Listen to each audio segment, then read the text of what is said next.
बहुत ज़्यादा pressure mount किया हुआ है जनाब मियां मोहम्मद नवाज शरीफ साहब पर, उनके अलाइज जो हैं पीडीएम के, और आई वुड से कि पीपल्स पार्टी की तरफ से बहुत प्रेशर है और बार बार फ़ोनें की जा रही हैं लंदन में कि जनाब अपने गवर्नर को, यानी कि पंजाब के गवर्नर को बोलें कि यहाँ पे गवर्नर राज लगा दिया जाए। अब गवर्नर राज लग सकता है, नहीं लग सकता, कितने अरसे तक लग सकता है, इसके प्रोज एंड कॉन्स देखने पड़ेंगे। लेकिन इस वक्त एज वी टॉक इतनी ज़्यादा कॉल्स जा चुकी हैं लंदन, और पीपल्स पार्टी की तरफ से, पीपल्स पार्टी की लीडरशिप की तरफ से, और पीडीएम के जो लोग हैं उनकी तरफ से कि जनाब गवर्नर राज ला दो।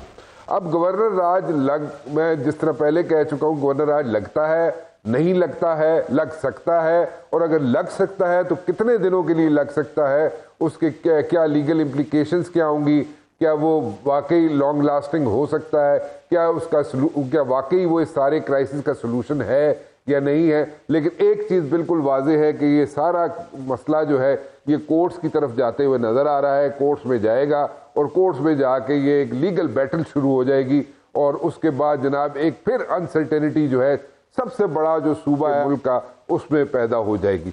अब कल इमरान खान साहब भी जो हैं वो भी जाके खिताब करना शुरू कर देंगे, वहाँ पे जनाब एक गैदरिंग करेंगे गवर्नर हाउस के सामने, वहाँ पे एक उन्होंने अपना इकट्ठ करना शुरू कर देना है। But the point is different.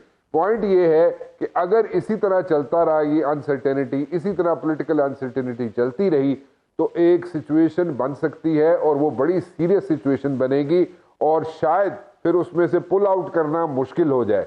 तो वो अगर सिचुएशन बने तो मेरे ख्याल में उससे गुरेज करना चाहिए। मैं बार बार कहता हूँ कि पॉलिटिशियंस जो हैं वो बैठ जाएं, अपने मसाइल का हल निकाल लें, चाहे वो पीटीआई वाले हैं, पीडीएम वाले हैं, पीपल्स पार्टी वाले हैं, सब जब तक नहीं बैठेंगे, ये छोटे छोटे मसलों को बार बार अगर ये रेज करते रहेंगे तो एक सिचुएशन बड़ी सीरियस रप्ट हो सकती है, और फिर कल किसी को ये ना कहे कि जनाब किसी ने कोई आके यहाँ पे इंटरफेरेंस कर दी, क्योंकि ये हर चीज जो है लिंक्ड है।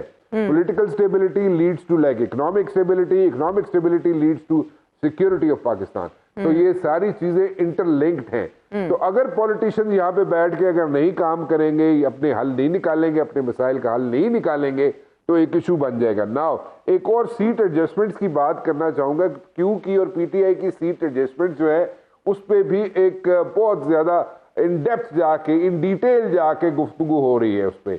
अब मेरी रिपोर्ट ये कहती है कि कोशिश की गई थी कि 30 सीटों पे क्यू लीग जो है एडजस्टमेंट करे। अच्छा। लेकिन उसको अभी तक जो उसको ब्रेक थ्रू मिला है पीटीआई से, वो तकरीबन 19 सीटों पे है।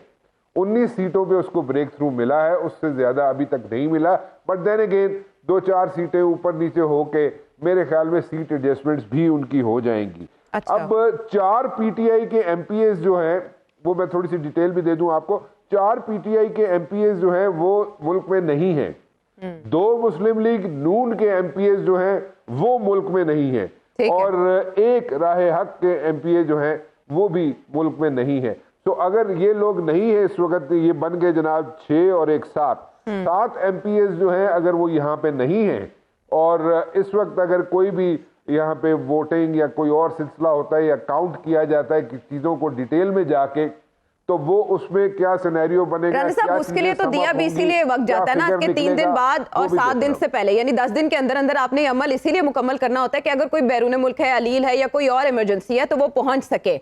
उसके लिए तो वक्त मुकर्रर है। बात यह कि जो आज होना था वो नहीं हो सका 4 बजे, उसकी इंप्लीकेशंस क्या हो सकती हैं? उसकी इंप्लीकेशंस देखें, सिंपल सी है। इसकी जिस तरीके से ये चल रहे हैं, जिस तरीके से ये करना चाह रहे हैं, और जिस तरीके से प्रेशर माउंट किया जा रहा है, कि मैंने जैसे पहले कहा कि इस वक्त लातादाद फोने की जा चुकी हैं लंदन में मियां मोहम्मद नवाज शरीफ साहब को कि आप जनाब अब यहाँ पे अपने गवर्नर को बोलें कि वो गवर्नर राज पंजाब में लगाए। अब उसका फायदा क्या होगा गवर्नर राज लगाने का? गवर्नर राज आफ्टर 18th अमेंडमेंट, उसको भी देखना बहुत जरूरी है कि 18th अमेंडमेंट के बाद गवर्नर राज कहाँ खड़ा होता है। अब गवर्नर राज की स्टैंडिंग क्या होती है, गवर्नर राज लग सकता है, नहीं लग सकता, कितना स्ट्रेच किया जा सकता है गवर्नर राज को। मतलब ये सारी चीजें जो है ना, प्रोज एंड कॉन्स, ये लीगल प्रोज एंड कॉन्स हैं, इफ्स एंड बट्स हैं, इसको देखने की जरूरत है। लेकिन बहुत ज्यादा प्रेशर है इस वक्त, और ये प्रेशर जो है ये लाहौर में बैठे हुए जो पीडीएम के लोग हैं या पीपल्स पार्टी के जो लोग हैं वो प्रेशराइज कर रहे हैं मियां मोहम्मद नवाज शरीफ को, बार बार लंदन फोने कर करके कि जनाब इत्थे गवर्नर राज पंजाब ला दो। अब वे अगर वो लगा देते हैं तो वो अब कोई लीगल एक्सपर्ट ही बता सकता है कि आफ्टर आपने आईनी और कानूनी नुक्ते की बात की, उसके लिए नैयर साहब हमें स्टूडियोज में ज्वाइन तो कर रहे हैं, उनकी तरफ जाएंगे राणा साहब। आई डोंट नो, लेकिन अगर ये इसी तरह लड़ते रहे कि सियासतदान आपस में एक सीरियस सिचुएशन बन सकती है। राणा साहब से जरा ये भेद भी मालूम करते हैं कि इससे पहले कहा जा रहा था कि जरदारी साहब मुज़ाकरात काफली के साथ जो भी कर रहे हैं वो इस शर्त पे कर रहे हैं कि वजीर आला का उम्मीदवार हमजा शहबाज तो कम से कम नहीं होंगे। अब आउट ऑफ नोवेयर अचानक ये खबर आती है कि जरदारी साहब कहते हैं कि मेरे लिए एक ही बात है, और नून लीग ये कहती है कि हमजा शहबाज ही हमारे उम्मीदवार होंगे वजीर आला के।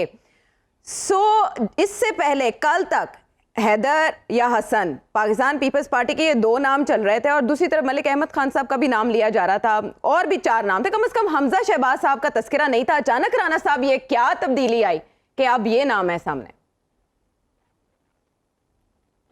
देखिए, बड़ी स्लिपरी फील्ड है वैसे हमारी पॉलिटिक्स, और जरदारी साहब इसके बहुत अच्छे प्लेयर हैं और अकॉर्डिंगली उन्होंने कर दिया। देखें, हसन मुर्तज़ा जो थे बड़े फेवरेट थे पीपल्स पार्टी से जिनका ताल्लुक है।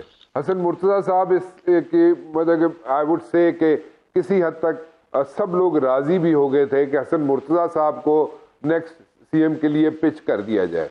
अब हसन मुर्तज़ा साहब से अगर वहाँ पे चौधरी शुजात साहब हो या कोई और हो, अलाइज हो, उनके सामने अगर कोई चीज़ रखी जाती है, जरदारी साहब के सामने रख दी जाती है कि नहीं जी हसन मुर्तज़ा नहीं या पीपल्स पार्टी का चीफ मिनिस्टर नहीं होना चाहिए पंजाब का, या कोई और होना चाहिए, तो जरदारी साहब कहेंगे जी ठीक है तुसी बना लो, कोई मसला नहीं, मुझे तो कोई इश्यूज नहीं है।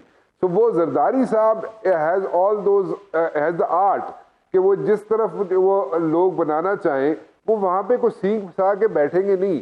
जरदारी साहब कहेंगे जी हाँ ठीक है नून का बना दे, वो कहेंगे जनाब हाँ ठीक है काफ का बना दे, अगर परवेज इलाही साहब हमारे साथ शामिल होते तो परवेज इलाही साहब को बना दे।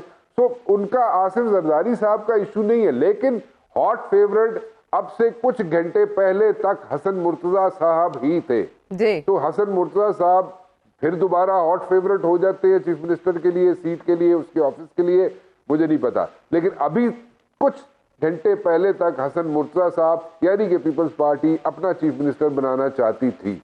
अब उस पर भी वर्किंग अभी तक खत्म नहीं हुई है, ये भी जरा याद रखिएगा, अभी तक खत्म नहीं हुई है, क्योंकि मैं नोइंग आसिफ जरदारी साहब, जो थोड़ा सा मैं आसिफ जरदारी साहब को जानता हूँ, वो सींग फंसा कर नहीं बैठेंगे, वो ये नहीं करेंगे, विल नॉट लॉक हिज ऑन्स और वो बिल्कुल उस पर आके बैठ जाएंगे नहीं जी एनजी होना चाहिए। हाँ ये ज़रूर है कि जनाब इस वक्त वो इस चक्कर में ज़रूर होंगे पीपल्स पार्टी वाले, और जो बार बार कॉलेज आ रही है, जो मेरी इंफॉर्मेशन है, जो लंदन में जो लोग करीब हैं मियां मोहम्मद नवाज शरीफ साहब के, बकौल उनके वो ऐसी कॉल्स आ रही हैं बार बार कि जनाब गवर्नर पंजाब को कहा जाए कि वो जनाब यहाँ पे गवर्नर रूल लगा दे। अब जो जनरल साहब जो बात कर रहे हैं अबाउट द 18th अमेंडमेंट, उस पर मैं बात करना चाहूँगा। मेरे ख्याल में कोई 101 क्लॉज हैं 18th अमेंडमेंट के, और 101 क्लॉजेज में से अगर 14-16 क्लॉजेज अगर उसको ज़रा थोड़ा सा अमेंड कर दिया जाए तो मेरे ख्याल में मरकज़ पर भी बोझ ज़रा कम पड़ेगा, क्योंकि मरकज़ ही सारी पेमेंट्स वापस करती है। जो कर्जे लिए जाते हैं वो मरकज़ ने वापस करने होते हैं, वो ये नहीं कि सूबे भी बीच में पिचन करके तो वापस दे देंगे, नहीं, मरकज़ को कर्जे वापस करने पड़ते हैं। और and after the 18th amendment एक इशू बन जाता है मरकज़ के लिए, वो बोझ तले दब जाता है। और इसी तरह there are so many other issues, health के इशूज़ हैं और थोड़े थोड़े छोटे छोटे इशूज़ हैं, और ये जो इशूज़ जो चल रहे हैं आजकल भी पॉलिटिकल इशूज़ भी चल रहे हैं, उनको भी थोड़ा ईज ऑफ करने के लिए थोड़ा सा ईज ऑफ अगर कर दिया जाए उनको, और 18th अमेंडमेंट के 12-14 क्लॉजेस को थोड़ा सा अमेंड कर दिया जाए तो मेरे ख्याल में उसमें कोई बुराई नहीं है। क्योंकि ये वफाक को मतलब वो जैसे फेडरेशन को साथ लेके चलने वाली जो बात है, या फेडरेशन सारे सूबों को साथ लेके चलने वाली जो बात है, वो उसी वक्त पूरी हो सकती है कि जब ये 18th अमेंडमेंट के कुछ क्लॉजेस, मेरे ख्याल में 14 या 16 क्लॉजेस हैं, उनको अगर अमेंड किया जाएगा तो आसानियां पैदा होंगी। अगर नहीं करेंगे तो ये दिन ब दिन बोझ बढ़ता जाएगा मरकज पे, और मरकज जो है एक पॉलिटिकल बोझ भी पड़ेगा, फाइनेंशियल बोझ भी पड़ेगा मरकजी हुकूमत पर, और ये इतना बोझ पड़ेगा कि ये आइंदा आने वाले दिनों में शायद बर्दाश्त ही ना कर सके फेडरल गवर्नमेंट। तो इसकी तरफ कोई देख नहीं रहा। एंड जनरल साहब इज एब्सोल्युटली राइट। आपने यहाँ पे देखे एक पोरस बॉर्डर है हमारा, पोरस बॉर्डर पे आपने फेंसिंग की, और इतना बड़ा मेरे ख्याल में 2000 प्लस समथिंग का बॉर्डर है, उस पे आपने फेंसिंग की हुई है, वहां पे इश्यूज खड़े हुए हैं, वहां पे किसी का इंटरेस्ट नहीं है। तोशा खाना में क्या हो गया, तो तोशा खाना में से इधर चला गया सामान, तो उसने बेच दिया, तो उसने ले लिया, और उसने जनाब कह दिया कि जनाब हम उसकी डिटेल नहीं देंगे, उससे आगे कोई चल नहीं रहा। और मतलब उसके आगे चले यार प्लीज, इधर उधर सम सीरियस इश्यूज, उसको डिस्कस कर ले हम लोग, उस पे हम लोग डिबेट कर ले।